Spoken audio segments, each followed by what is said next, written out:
जेव्हा बळी आणि वामनाची चर्चा चालू होती तेव्हा या बळीची कन्या होती जिचं नाव होतं रत्नमाला. ही रत्नमाला दोघांची चर्चा ऐकत होती आणि त्या बालकाला पाहिल्यानंतर या रत्नमालेला वात्सल्य भाव निर्माण झाला. किती सुंदर बालक आहे. खरोखर अशा या बालकाने जर माझ्या उदरी जन्म घेतला असता तर अशा बालकाची माता होण्याचं भाग्य मला लाभलं असतं.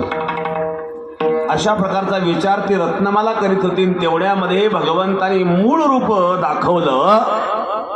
पहिल्या पावलामध्ये पाताळलोक मृत्यूलोक संपवला, दुसऱ्या पावलामध्ये स्वर्गलोक संपवला. सांगितलं बळी सांग तिचा पाय कुठे ठेवू. रत्नमालीला क्रोध आला. हा तर माझ्या बापाला फसवायला आला. मी याला सुंदर समजत होते. क्रोध निर्माण झाला. रत्नमाला अक्राड विक्राड रूप धारण करून धावली. पण बळीने सांगितलं रत्नमाला थांब.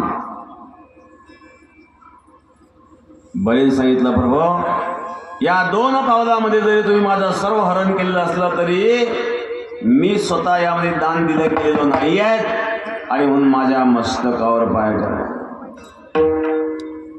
तुका म्हणे बळी जीव दिला पाया तळी.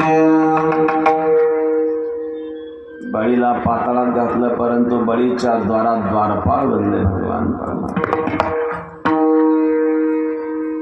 तात्पर्य वामन अवतारामध्ये भक्त भेटला बळी, त्या बळीला पाताळात घातलं. परशुराम अवतारामध्ये हातात कुऱ्हाडच आहे, समोर जायची कोणी ताकद नाही. राम अवतारामध्ये वानरांच्या समवेत काय काला करावा. काल्याच योग्य अवतार आहे तो म्हणजे कृष्णावतार. हे त्याच्या अंशाला पुढे कृष्ण असतं भगवान स्वयं. आणि म्हणून कृष्णावतारामध्ये भगवान परमात्मा करायचं. हे तर सनकाधिक वेळे कसे झाले, सनकाधिक वेळे झाले, शुकाधिक वेळे झाले महाराज. नानारंभे निरूपे शुके नुतिजे कंदर्भे का वस्त्रिवन्योद्दीपे घृते देवी.